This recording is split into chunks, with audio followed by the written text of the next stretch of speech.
Yes, we are live. Uh, just a note. Just let's try to put the links in the Discord channel because otherwise we might lose it. Yeah.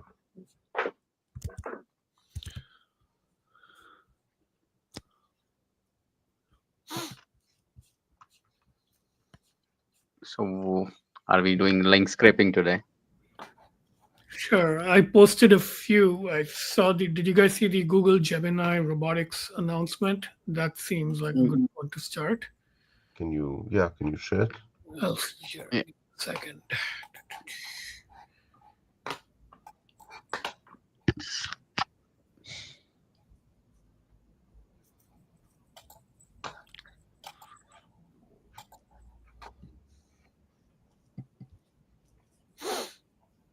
Can you see? There's a video somewhere. I think we can play this.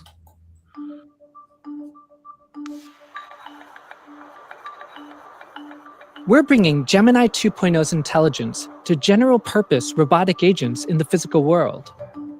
To be helpful, robots need to be interactive, responding live to your actions and your voice.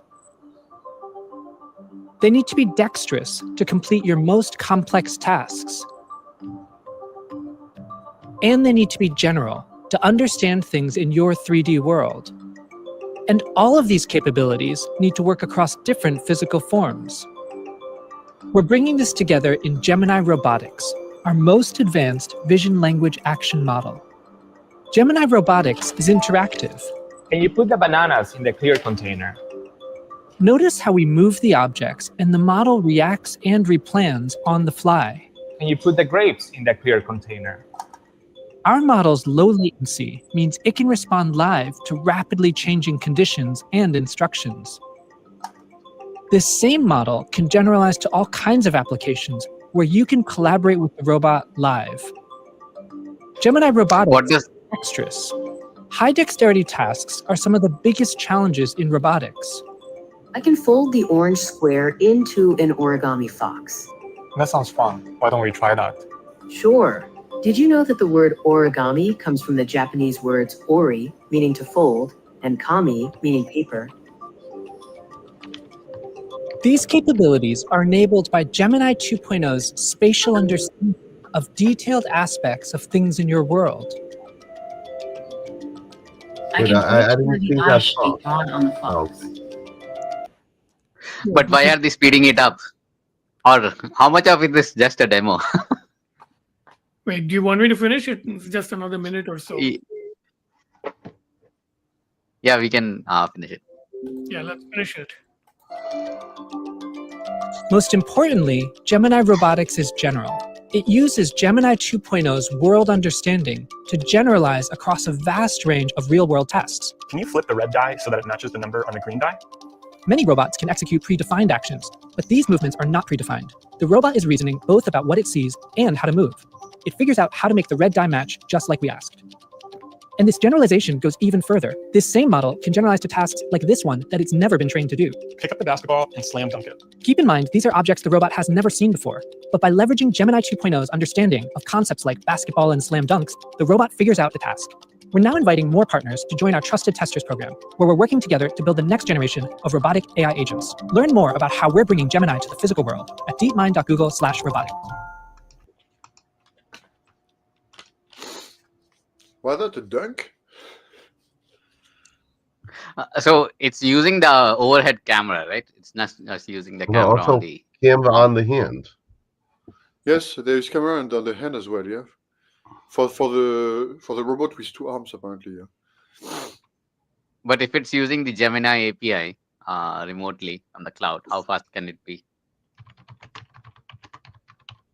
Like This was not super fast stuff, but yeah, here's the camera on the hand. There's a bunch of others too. Let's see if there's anything. Well, they were speeding it up in the video itself. If you look at the bottom right, they say autonomous 5x or something. What does that mean? Yeah, but you also saw the human interacting. Yeah.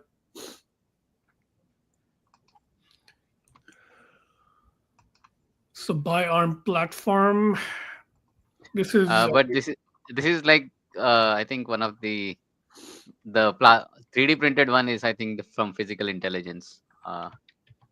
And I think Hugging Face as a arm robot, 3D printable arm. It's called Robot or something. I think at this point it doesn't matter what the physical form factor is. I think I read that it can basically be compiled to any physical form up to a point. Yeah, they have. I think 2-3 years ago, I led a session on like 3 laws of robotics. They've kind of done it. Rules expressed in natural language, blah, blah, blah, constitutions. I think we saw this before. Let's look at that. Oh, yeah. I think we saw this stuff. Yeah, but what is a vision language action model? Not quite sure I understand. Me neither. Let's see this.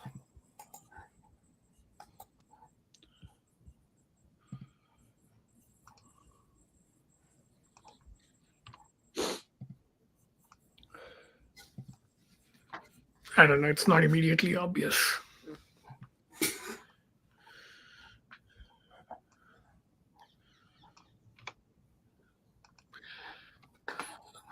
The other thing I think that's worth looking at that's related to this is it's 2 more links I dropped. One was where is it? Oh yeah, Unitree. Unitree is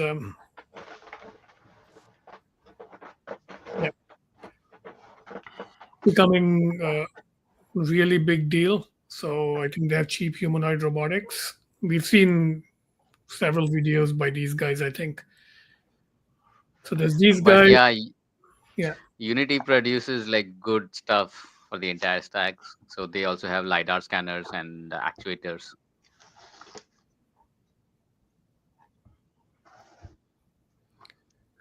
But this might be just graphics. Yeah, this looks real. Like the background and stuff looks real. I can't tell. But whether it's real or not, what's so special about it? I mean, this is all just steadily moving. Like this is now, if you think about it, this is like Boston Dynamics had hydraulic actuators and like 10 times the cost. I believe this is all electrical and like, yeah, 1/10 the cost of Boston Dynamics. So steady improvement. Right. And then the dogs have gotten more capable as well. I don't think the Boston Dynamics dog can do this. This is much lighter weight. That's why it can do this. If you've seen the Spot robot, it's really heavy. This is $3,000. Spot is, I think, about $80,000. Yeah, this whole interview might be worth reading. Then the last thing I had, I don't know if I posted it, but NVIDIA has announced like a $10 trillion roadmap. I'll see if I can find that link. But yeah, anybody else have any links you want to talk about while I look for the NVIDIA link? Eric posted some link about some Japanese robots.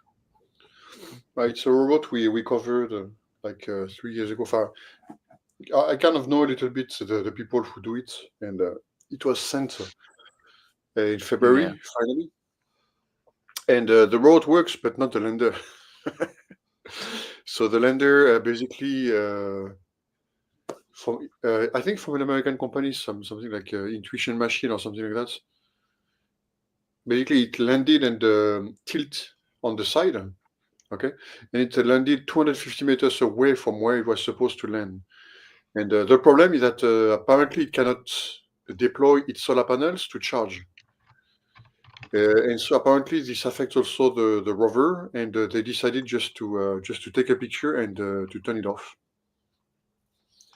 So the Diamond robots, the company. What is the US company? I think it's something like Intuition Machine or something like that. It was the one which was sending the Nokia Intuitive Machines stuff to. Yeah. The Intuitive Machines one is the one, or no, the one that landed on its side is the one that was supposed to hop into the crater. It's capable of hopping like hundreds of meters and like staying in the air for hours, so like really big hops. Mhm. But because it fell on its side, it can't do it. But yeah, if that had worked, it would have been a very interesting mission. That's something I didn't think about. Like low gravity environments, hopping is actually a meaningful way of moving. Locomotion, yeah. Hmm? Meaningful locomotion, yeah. Yeah, So because you won't need here, energy. Yeah. for But I'm the wondering, like, why is it so hard? Uh, We have been there like for more than 50 years. What is so hard? Like landing. So a lot of the landers on moon are like not working or failing. So I'm just wondering, what's the problem? I yeah, thought this should have been solved.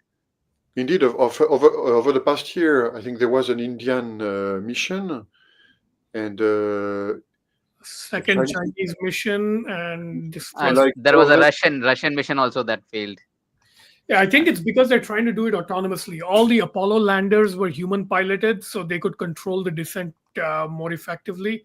And the other and Russia had the Lunokhod program throughout the Apollo era, and many of those failed.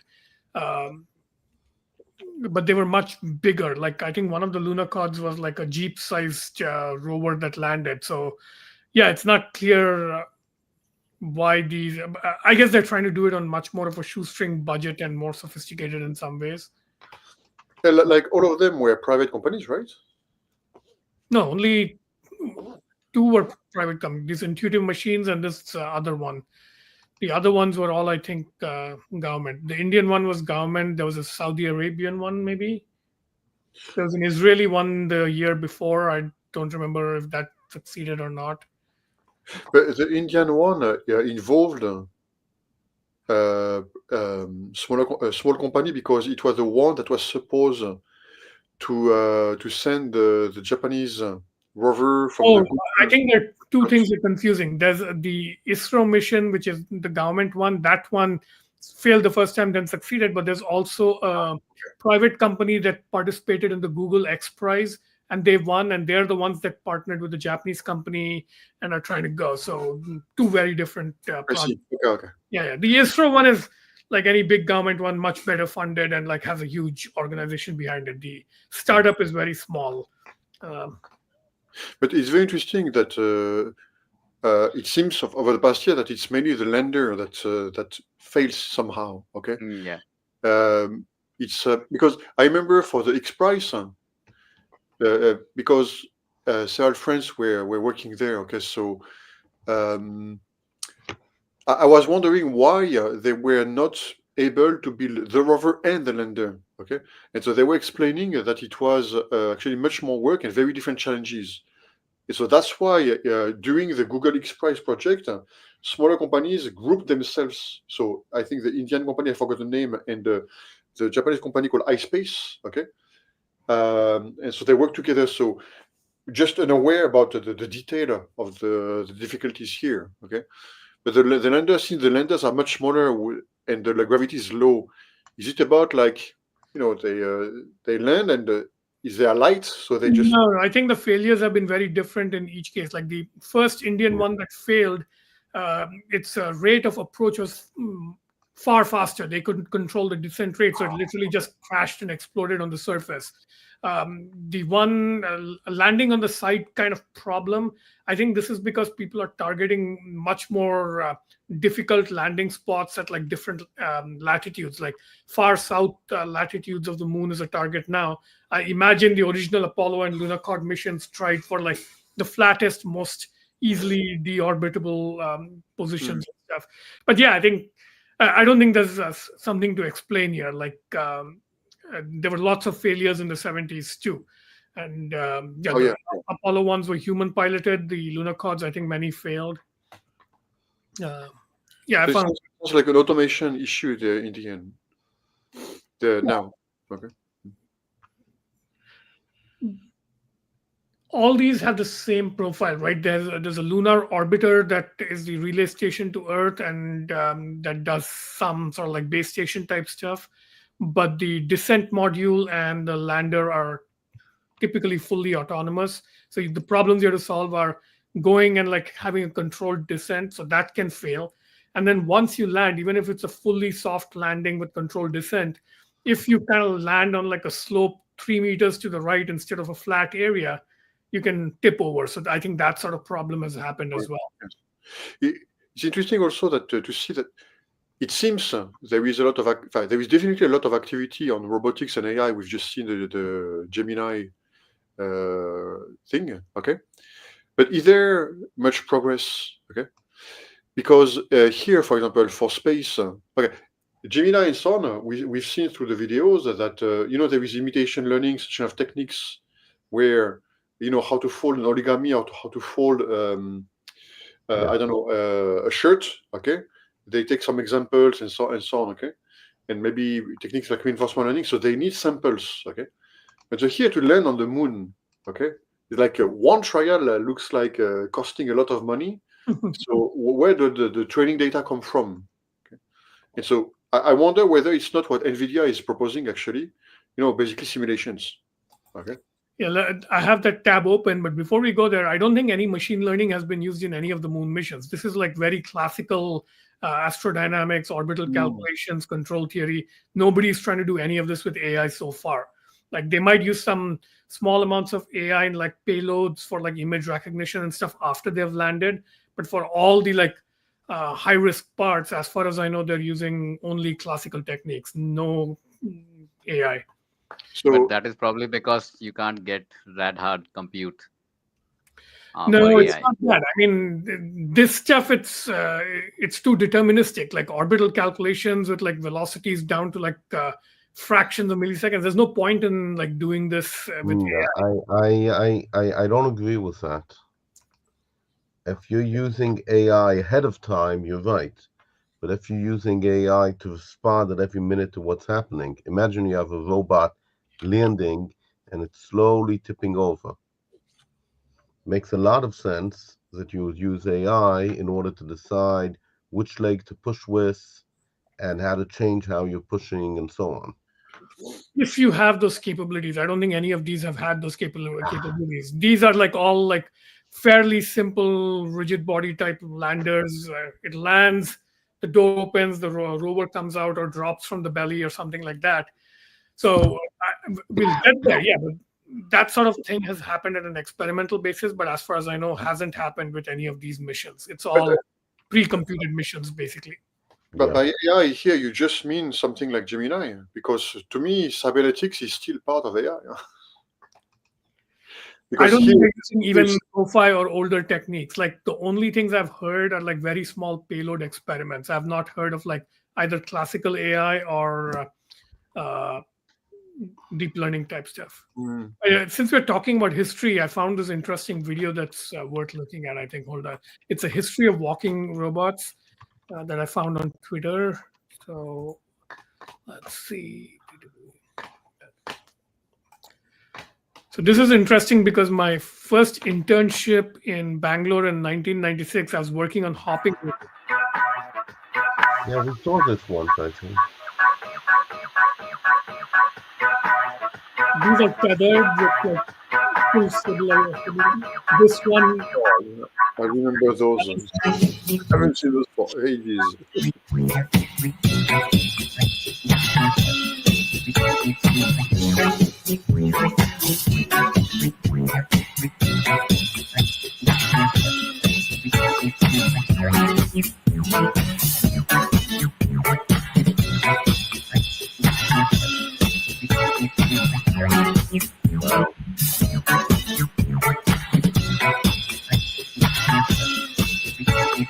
Work it, make it, do it, make sense. Harder, better, faster, stronger. More than power, never.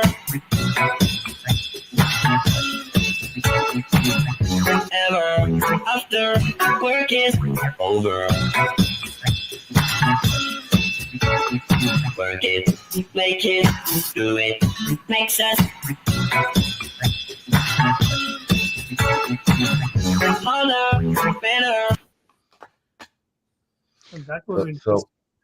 the reason to use humanoid shape is because we have a lot of training data. How? Where's the training data? Yeah, that's how these things are typically trained. I think I talked about it like, I don't know, a couple of years back, maneuver automatas. Those are typically trained with human data. But I think the newer ones that they're starting to use synthetic data, reinforcement learning, all the stuff that NVIDIA is betting heavily on. So it's moving to the deep learning and like not human data supervised type approach. So yeah, we're getting there. So let's see what NVIDIA is saying.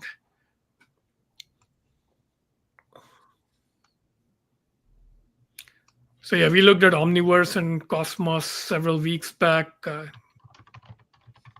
was another one. What was the Genesis or something, right? Which was getting criticized. But yeah, a lot of this is RL.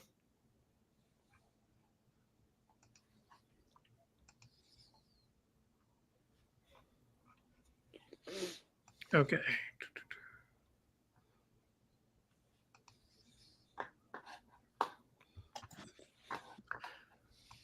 Yeah, that's all I have, I think.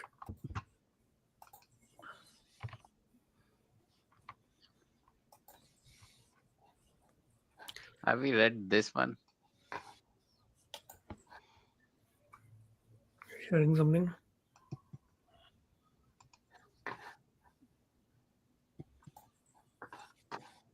Oh yeah, we haven't we talked about it a while back? I think. Yeah, I vaguely remember something. I haven't seen this before. Can you open it? Just a Okay, second. I can do that.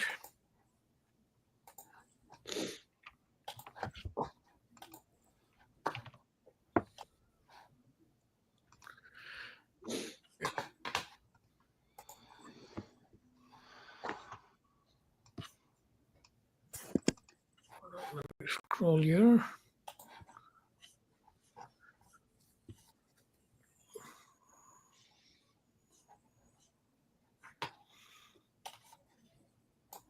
Yeah.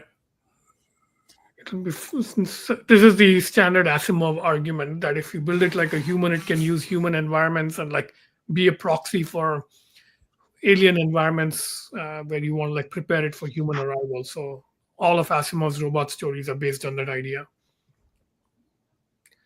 But this is some yeah, legs let you be tall is an interesting angle, though you have to learn to balance. But do we have the hardware capable of building humanoids, or as dexterous as we are? I don't think we have it. I mean, what is all that stuff we looked at? Boston Dynamics, Unitree, they look. Yeah, more they like- walk, but like they are not dexterous. You mean for like In the sense like manipulation or like general purpose manipulation. So Or you just had the Gemini robotics arm. The first video we saw, you put those manipulator arms on the Unitree or Boston Dynamic humanoids, and you're done. And you put the camera in the face. So I think we're like the pieces are there. It's almost there. We can get to full dexterous humanoid in like the next 10 years. It'll be there. So why didn't they show it? Maybe it's not that easy. I mean, I said in the next 10 years, not right now. So Google has one piece with its two-armed, Rubik's Cube and origami type solution. Unitree and Boston Dynamics have another piece, which is the full body acrobatic jumping around solution. I think if you put in enough power and compute in one frame, you can do both. I don't see any fundamental blocker.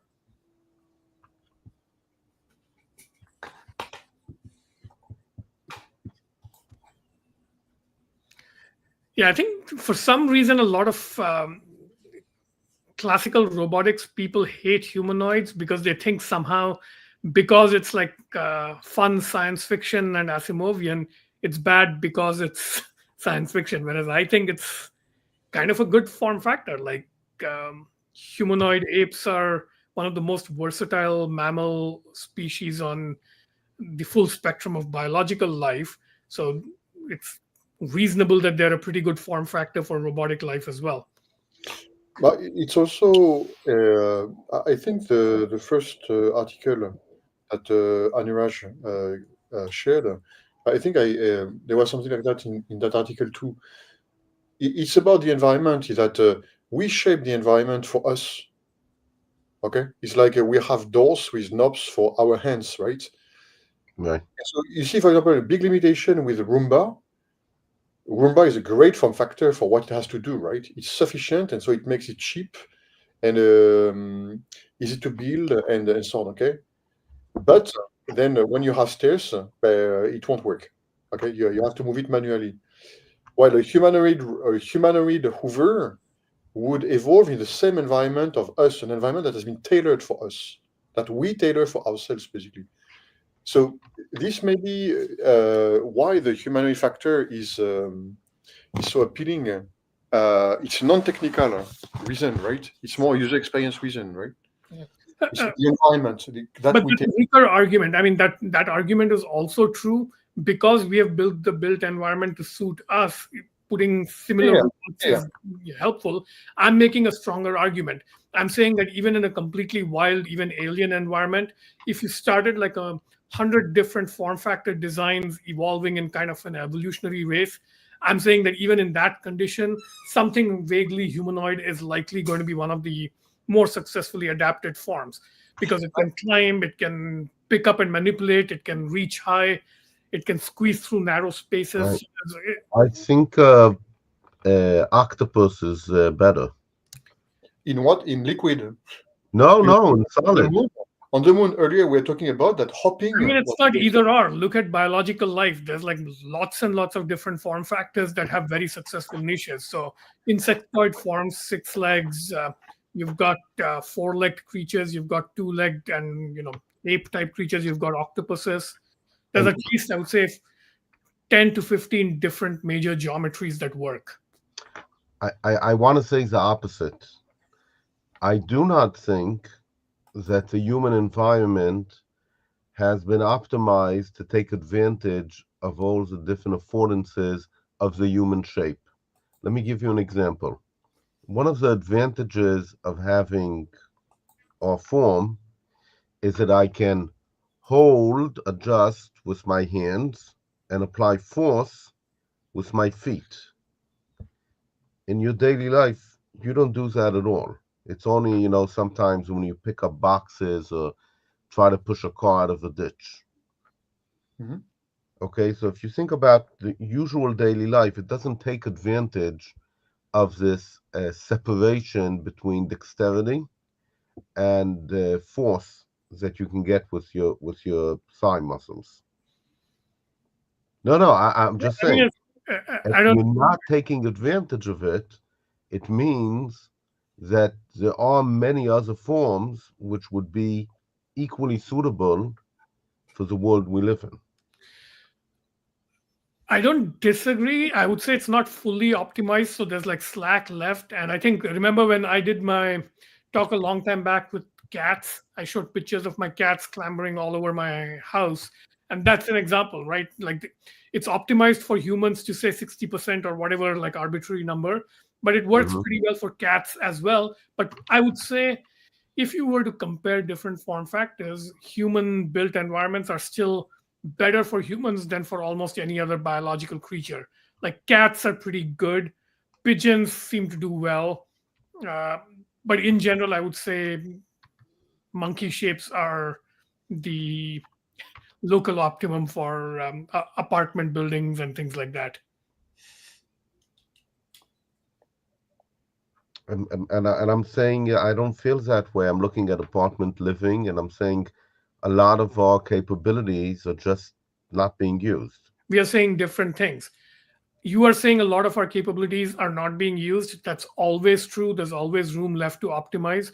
I am saying that among the form factors that we know of, it's probably the one that uses the most of our built environment. As in, like, if you put a pigeon or a cat in an apartment, it would be able to make less use of the environment than humans can. So, yeah, I completely agree with yeah, that. that's But all. but I'm saying that octopuses would be just as good. But That I'm not sure. That's a good. me neither, because they are optimized for water, for liquid environment, basically. So the thing that artificial They walk environment. on 2 legs. They have 6 legs to manipulate all the junk we have around the house. They have suckers so they can hold on to all these weird shapes we have. But they cannot live in the air. Okay. I'm talking about the shape. The robot it's we are missing a big brick of the environment here. Yeah, So but I mean, Mary, you kind of have to do a normalized apples to apples comparison, right? Like it's fundamentally a more dexterous, more degrees of freedom form factor. 8 arms, and each of those arms is articulated to like I think maybe 20 degrees of freedom. It's like fully flexible, but approximately it's like it has 20 elbows per arm, right? So 20 elbows per arm times 8 gives you 160 degrees of arm freedom of movement. All the sucker cups. I would say, for example, that yes, so all those are true. But for example, at finger level dexterity, I don't think it's as dexterous. Like Rubik's cube solving, or like very fine. Like we have 10 fingers that are in many ways more capable than an octopus's tentacle tips. But I mean, these are like, I don't know. It's you don't use 10 fingers like that unless you're playing the piano. No, I mean, you use it to peel bananas. You use it to like make tools. I use 2 fingers to peel bananas. Look, I have a banana. I hold it in one hand. That's not dexterous. I snap the end if I'm one of the snapping types, and then I use 2 fingers. An elephant has 2 fingers or 1 finger, depending on the type. Anurag is posting some more things here. Humanoids sitting on top. The false promise. And here's another one. I think the last thing, the false promise of humanoid. I think the previous one seemed more interesting because he said he's researching exactly that question.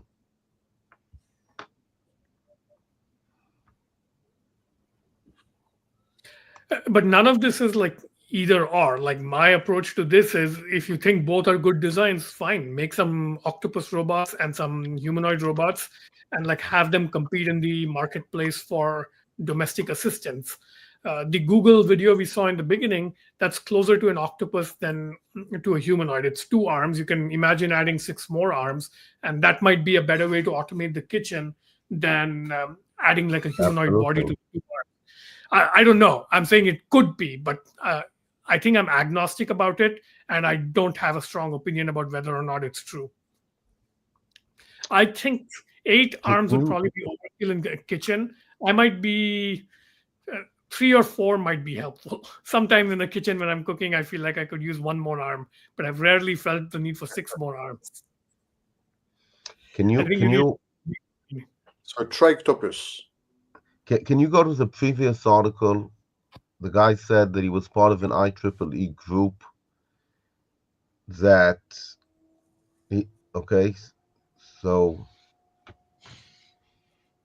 and he I don't know, maybe he did more research into the question. No, it's not.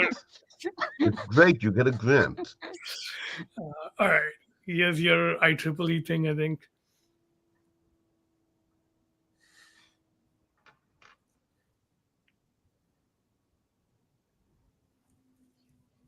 $7 trillion humanoid market claim.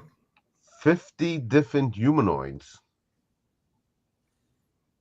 What is Citi? Citi is Citibank? I guess in the investment part of Citibank, probably. Yeah, it's a market claim. Okay, okay. Insight report. Okay, sorry. Yeah, this is the kind of bullshit investment firms just make up. I mean, they may or may not be right, but I try not to read reports like this. I wonder whether the appeal in a humanoid is just not momentum of imagination, because if we look at, for example, if I'm not mistaken, one of the first movies in history, with robots. So there is, of course, Metropolis in the 20s, with the robot female, something like that. I've completely forgot. But after that, it's around the 50s when we have this movie called Forbidden Planet, okay? Mm. The famous Robbie the robot that after came back over and over. All those robots are humanoids, okay? And after we it's recurring, okay? We have Star Wars. And maybe more recently, one movie that I found a bit interesting somehow is the remake of RoboCop in 2014, I think. Yeah. Oh, they Okay. remade it? I didn't see the remake. Was it good? It was quite good. I mean, it's a different sense, different touch than the original one because of the director, which Paul Verhoeven, which has a specific kind of touch. Okay, but the remake makes it super clear. Okay, and there is this for me this recurring focus on basically military robotics. Okay, and so in the new RoboCop, it's very interesting how they explore that. When it's in society. Okay. There is another movie I saw. I watched when I was a child, and I rewatched again recently called Runaway. I think it's a 1984 movie with Tom Selleck and people like that.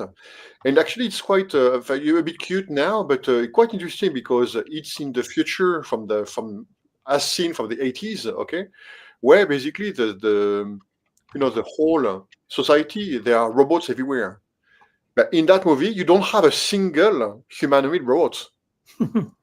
Okay, interestingly, and it's super awkward. Inside the movie, you have a home robot, that helps, take care of the children and so on. Okay, like a nanny, and it's a big box on wheels. Okay, and I find several of the scenes are awkward actually. Okay, it's like I wouldn't want to live with such kind of robot inside. And so, what is interesting in this movie, because the story is quite simple and so on, but it's about they try to make a society where it's for people, it's a common to have robots to live with, okay? But none of them is humanoid. And today it looks super awkward. When I was a child, it was like, oh, extraordinary, okay? But now it's strange.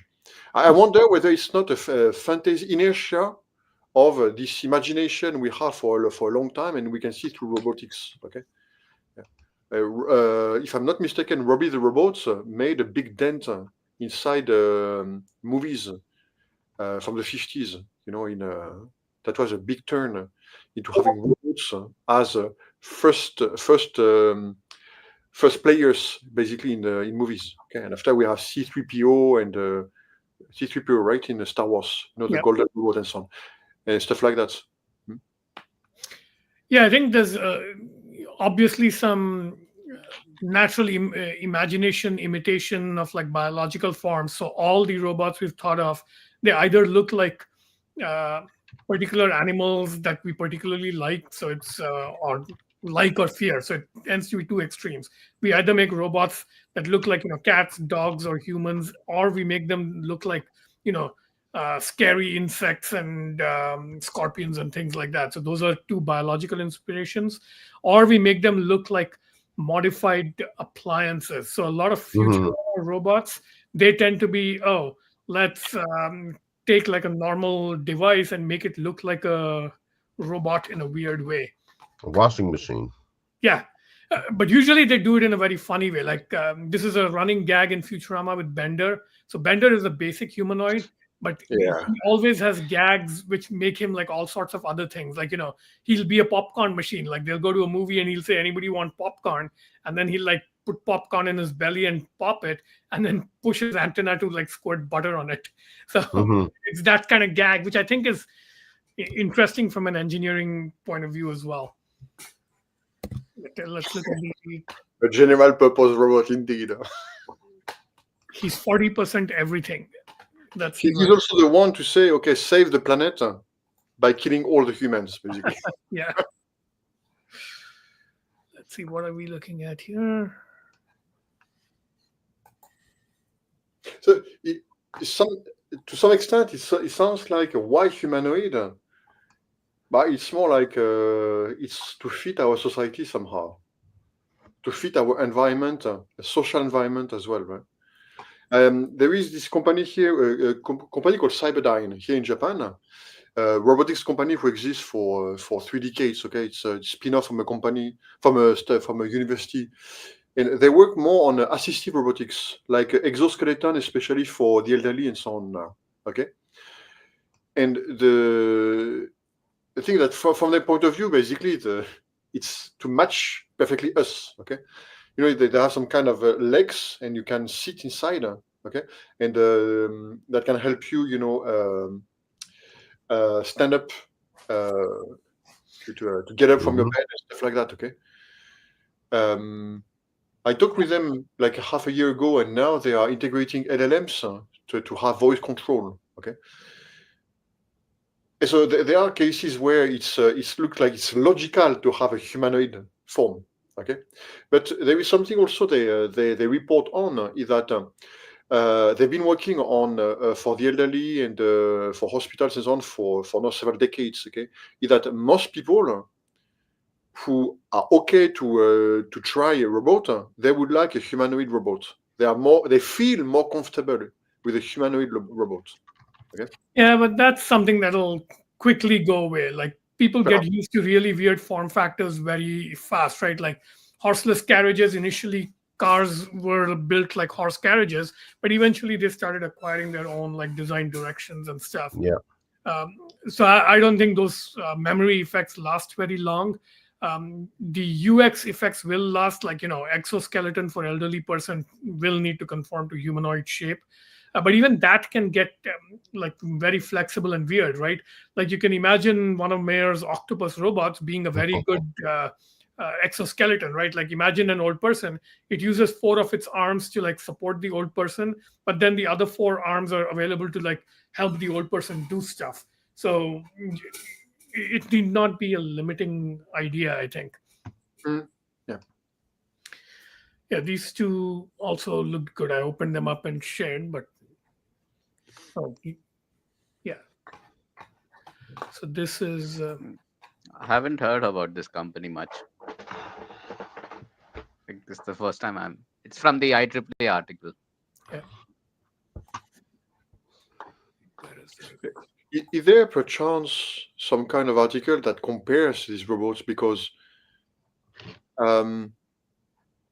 one critic I can see from long timers like Jackson. What is his first name? I forgot. Here, a long timer in robotics, and I can see him often, especially on LinkedIn, okay, criticizing all announcements for these humanoid robots, telling them you have not addressed the motor problems, so your platform is useless. The guy is a bit too straight, but he's making a point, I believe, is that you see the robot earlier from Unitree, okay? Now they can dance and so on, okay? But how much can they carry, okay? What can they really do, okay? And apparently the problem is hardware. Is that the motors that are inside the arms, especially, okay, and the fingers, okay, they can be quite powerful, but they can have also usually they have a very short lifetime. Apparently, okay, they break pretty quick. Yeah, I mean, these kinds of criticisms, like, I don't know, my reaction to them is that expertise can often be blinding. Like, in all my time in tech, usually the experts who make such very technical and kind of valid sounding criticisms, they turn out to be sort of irrelevant about the way, like the problem you're pointing out. Yeah, maybe it can't carry heavy loads, but it can just use a hydraulically powered forklift the way humans do, right? So there's like some very obvious solutions that they miss. Things like motors burning out. If these robots get proved useful, they'll rapidly improve up to the point necessary. So I haven't yet. I agree. With enough time that this problem is maybe irrelevant. What I'm saying is that it's a problem that is common to all those robots. And so, my premise is that would there be an article that would compare these different platforms right now? Because we can make deep research write one. Have you guys used deep research? It's pretty good. The ChatGPT's deep research thing. It's limited to, of course, what's in its training model. So the latest one, I think, is December. But I think if we wait another month or two and ask the deep research to do research comparing all the humanoid models, it'll actually produce like a pretty good report. I've generated a couple of such reports myself. So we should wait and do that in a couple of months because some of these announcements are pretty new.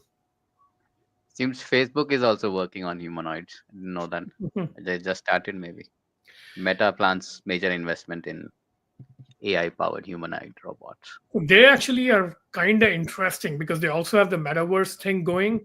So they can now do remote embodiment, right? Like, so you log on to the metaverse with your Facebook account with a VR headset. So you're meeting your friends, but then the robot somewhere is like mimicking your actions. So right now that's limited to an iPad on a rolling trolley type thing. You see these in offices. Mhm. Very limited. Imagine if your entire physical presence can be projected into a fully humanoid body that can participate in meetings. The face can be a screen that shows your facial expressions. So you can participate through virtual reality in physical reality at a remote location. I don't know how useful this is, but some cases it'll be really useful, right? If you're doing physical work, like working in a lab trying to help somebody troubleshoot something, right? You can move around, point to things. So that's, I think, an important use case we haven't thought about. Remote presence, basically, fully embodied remote presence. There's some good. There's a movie, right? What is it? Pacific Rim. Have you seen Pacific Rim? Yes. Yeah. I can't unsee it. There's a. They should have used octopuses. So there's a novel. This is John Scalzi's Lock-In. So this is actually a very interesting science fiction book about this whole premise. So this is set in a future where this sort of technology exists, where anybody can project themselves into a robot body. But the other part of the premise is it's a future where a strange disease has made a lot of people basically completely paralyzed and quadriplegic, and they operate by being embodied this way. So the story follows a detective who's that kind of paralyzed person, but he does his job as a detective by being inside a robot body.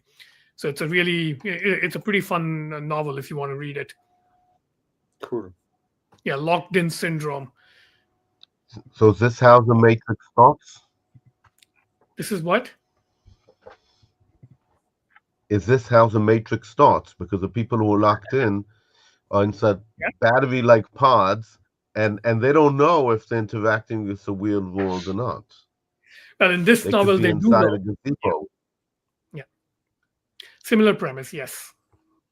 But this one, it did some interesting things with the premise. Like lots of clever plot points hinge on the fact that you are sitting in some warehouse somewhere in some vat, but your consciousness is in a robot somewhere doing something. So that becomes an attack surface, right? Like if you're doing that and the villain wants to stop you from figuring out the murderer, they shouldn't attack your robot body. They should find the warehouse where your physical body is kept and go kill you there. So that kind of plot element is there in the novel. It's quite fun. All right. 10 minutes left. Anybody got any more links? Oh, there's two more. Anuraj keeps finding more links. So that's a collection of various robots. The last link.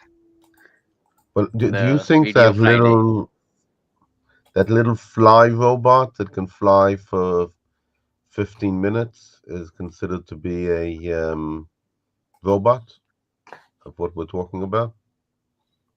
Why not? Which one? Just a second. Robot fly. Can you open the last link? The video Friday. It has interesting. Tiny insect-like robot. Not this one. There is in the private chat. Is this the one? Let me. Yes. No. That's a walking robot. Yeah. You want to play this one? Which one of these videos? Yeah, just the first one. The first video. Good overall terrain. Yeah.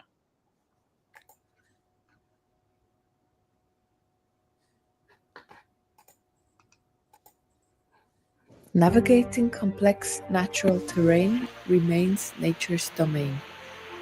Animals effortlessly adapt across diverse landscapes, displaying agility and resilience. What if robots could match or even surpass this adaptability? We present the GOAT robot, a shape-shifting multimodal robot designed for challenging outdoor environments. Cool. Its core structure integrates a compliant fiberglass frame, 2 winch-driven cables supporting a central payload, and 4 compliant rimless wheels. By adjusting cable lengths, GOAT changes its shape. When lengthening one cable and shortening the other, in-plane reconfiguration occurs.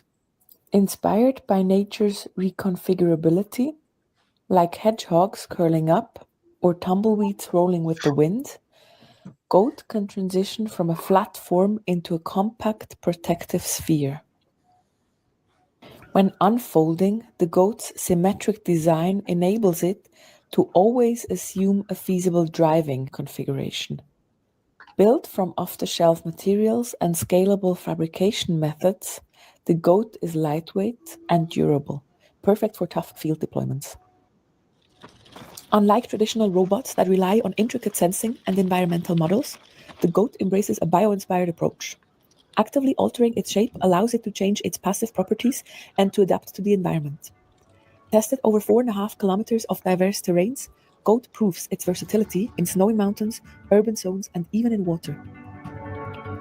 Here, the robot climbs through a field of large boulders, relying on its compliant structure to maintain traction and stability. The robot's rimless wheels allow it to overcome obstacles half its own height. In its spherical shape, the GOAT tucks its wheels inwards, protecting them and its vital payload from the harsh surrounding environment. It can safely roll down slopes and cliffs. Autonomous navigation strategies can leverage the environment itself, turning rugged landscapes into natural guides, reducing the need for computation and extensive path planning.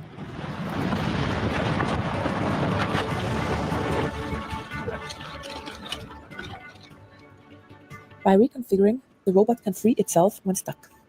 The GOAT's design enhances endurance, energy efficiency, and adaptability.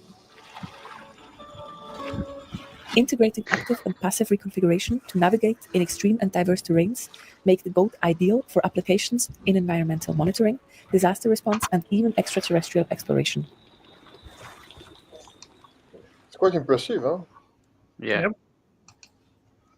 Yes, What's I interesting like is it. yeah, me too, very much. The use of the word the durability, because we can compare, for example, the Boston Dynamics, which are, I think they are pretty heavy, like 250 kilo and so on. And but they should be durable. I think that their dog is apparently working pretty well, right? The Boston Dynamics dog, it's a good quality stuff, right? Well, here, I mean, by the look at it, I mean, durable doesn't come to mind at the beginning, right? Anuraj, can you share the last link? I shared my screen there. Mayor's insect robot. Yeah. Yeah, the last goat robot. I know it doesn't look durable, but I think it actually is No, quite. no, it's incredible. It doesn't have any breakable parts except the little hubs of the wheels, you know? Actually, that form factor might be really good for Mars, no? Well, there'll be one problem with it, which is the compliant materials may not remain compliant at very low temperatures. They might become brittle and break. That's one reason they don't Yeah. use regular tires on Mars. But if you can find material that at very low temperatures will retain compliance, yeah, that would be a good strategy. It's not that low. It's Antarctica temperatures.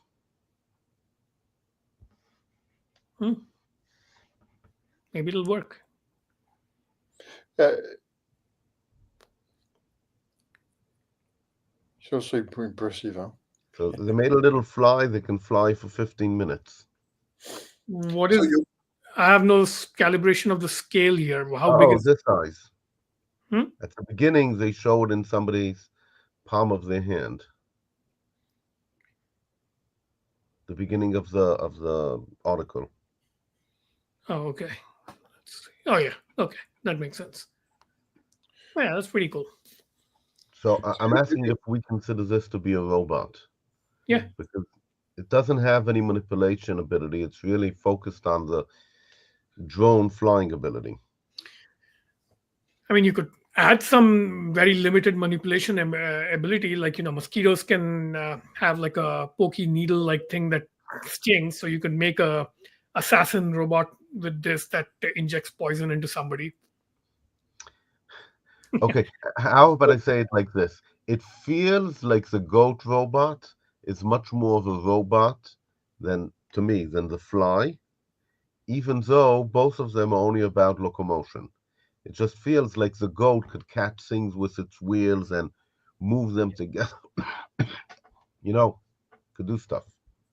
Yeah, this is just meant for a much smaller scale, so you have to think in terms of much smaller payloads and forces and actions, right? It could be great for mapping, for surveillance. Yeah, it does remind this scene in the Dune, in the first book of Dune, where they try to murder Yeah, the Paul Atreides. Okay. snake thing. Yes, does remind us a little bit. Again, military. Sorry, one question, if we have time, is that Anua shared an article from The Verge about Meta doing its own humanoid robots. It was a news, like I think a few weeks ago. Why would they do that?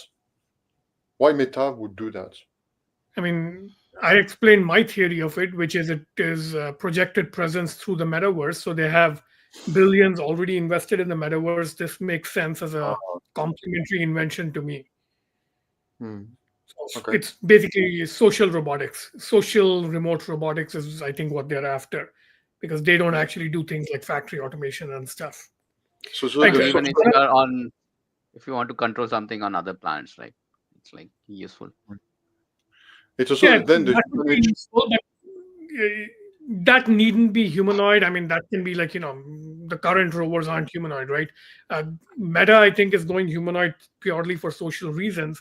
But their reasoning is also that this has come up as a theme in analyzing Meta constantly, that they keep feeling that they missed out on the endpoint device revolution. So they are, picking fights with Apple and Google over Android and iPhone because they don't control an endpoint. And that's why they got into VR, actually, because they felt that if they can control one consumer hardware endpoint, they can compete with Google and Apple better. VR, I think, is good, but VR plus humanoid robotics, if it works, it's even better. Like, same thing. That's the same reason Amazon tried and failed to do the Amazon Fire Phone, but then they did Alexa, which I think it's still the market leader, but if they don't do something very quickly, they'll lose the home assistant audio device market pretty soon. They tried the two-wheel robot, if you remember. They tried an Alexa that has two wheels, kind of like a Tumblr robot. It was a disaster. It didn't succeed at all. But that shows you how all these companies are thinking. They're thinking they have big cloud markets, they have big custom bases on their platforms, but if they don't control a retail hardware endpoint, other people can squeeze them together. So that's kind of their motive in all these cases.